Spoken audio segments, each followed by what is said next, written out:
Mark Thompson had lived in the Arizona desert long enough to understand its silence, its language, and its secrets. But that evening, as the sun bled into the horizon, he sensed something different, an unease he couldn't explain. The faint sound behind the fallen mesquite tree didn't belong to the usual desert creatures. It was softer, human, and desperate. When he pushed the branches aside and saw the tiny figure curled into the sand, everything inside him tightened. The boy looked half alive, as if the desert had tried to swallow him whole. Mark didn't think, he simply acted. He scooped the child into his arms, feeling how weightless he was, how his bones pressed through his thin clothing. The boy flinched at Mark's touch, but he was too weak to resist. Back at the cabin, Mark placed him near the small wood-burning stove, wrapped him in blankets, and heated broth on the stove. The child stared at him with wide, haunted eyes, as if unsure whether Mark was a rescuer or another danger. Only after several sips of warm broth did the boy's breathing slow, his trembling easing just enough to let exhaustion take over. When the boy finally woke hours later, he didn't speak at first. He only watched Mark move around the cabin, studying every small gesture, as though trying to decide whether he could trust this stranger. Mark kept his distance, offering gentle questions but demanding nothing. Slowly, the boy's fear softened, replaced by something fragile, safety. But just as Mark began to feel a quiet relief, the boy's lips parted. His voice was cracked and trembling, barely more than a breath, yet the words struck like lightning. "They took my sister." Mark froze, understanding immediately that this child's suffering hadn't come from nature. The boy didn't explain details, not yet. Trauma held his voice hostage, and Mark didn't push him.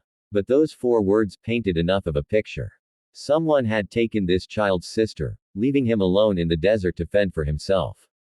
That kind of fear didn't come from getting lost. It came from being hunted, chased, or escaping something too horrifying to retell. Mark's mind raced through possibilities: illegal camps, traffickers, or strangers who preyed on remote reservations. He didn't know who or what the boy had fled from, but he knew one thing with certainty: the child needed protection.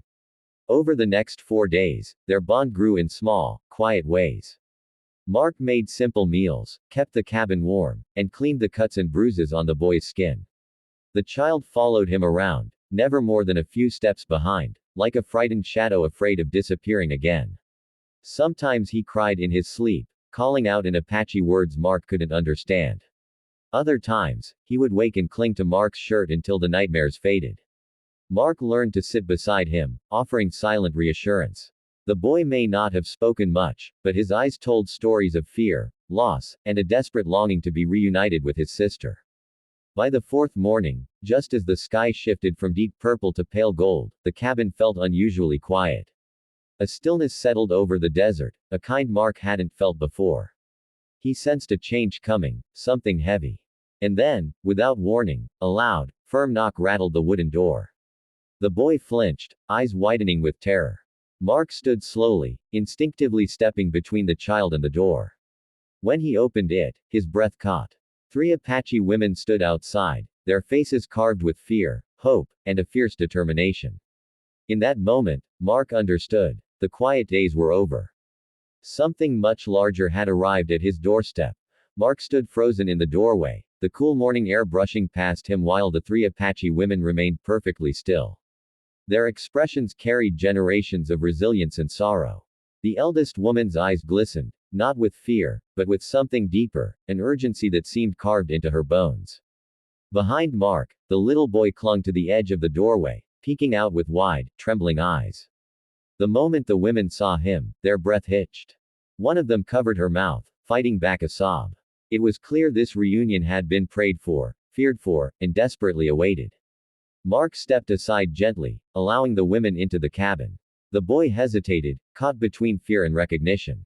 But when the middle-aged woman knelt and whispered something soft in Apache, his body crumpled. He ran into her arms, burying his face in her clothing, shaking with silent sobs. Mark watched the scene with a lump in his throat. Relief was there, yes, but also pain, and unspoken heaviness. The eldest woman touched the boy's back tenderly, as if confirming with her own hands that he was real, alive, safe. Tears slipped down her cheeks even as her voice remained steady. Once the child calmed, the eldest woman turned to Mark. She thanked him with a quiet dignity that felt more powerful than any grand gesture. Her words carried the weight of a mother, a leader, someone whose community had suffered too many losses. Mark nodded humbly, but confusion lingered in his eyes. He needed answers. What had happened to the boy? Where was his sister? And who were they running from? The women exchanged solemn glances, silently debating how much to reveal. Finally, the eldest exhaled deeply, as if preparing to open wounds that hadn't yet healed. She explained that several children from their reservation had gone missing over the past months. Some returned, traumatized and silent. Others did not return at all. They had searched tirelessly, fearing history was repeating itself, outsiders exploiting their isolation, targeting those least protected. The boy and his sister had vanished 3 nights earlier, taken from a remote area near a dry riverbed. Only the boy managed to escape. He ran into the desert, terrified and disoriented, surviving solely on instinct and desperation.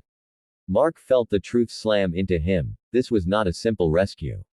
It was part of something far darker, something cruel. The women revealed that they had tracked footprints across miles of harsh terrain, following signs only they could read. Every clue led them closer, yet they found no trace of the girl. The boy was their only hope, the only one who knew what had happened. But he hadn't spoken since the night of the abduction. Trauma had locked his memories away. The women hoped that now, in safety, surrounded by familiar faces, he might remember something, anything, that could help them find her. Mark felt a surge of protectiveness. He realized he wasn't just a witness anymore. The moment he lifted that boy into his arms, he'd become part of their fight. When the women asked if Mark would help them, he didn't hesitate. He knew the desert better than most people around here, its canyons, its abandoned trails, its hidden dangers. The boy looked up at him then, eyes pleading, as if sensing that Mark's presence offered strength. Something inside Mark shifted, a resolve settling into place. This was bigger than fear, bigger than hesitation. It was about saving a child who still had a chance, restoring a piece of a community that had suffered too long. And as the sun climbed higher, casting long shadows across the land, Mark understood one thing with absolute clarity: the real journey was just beginning.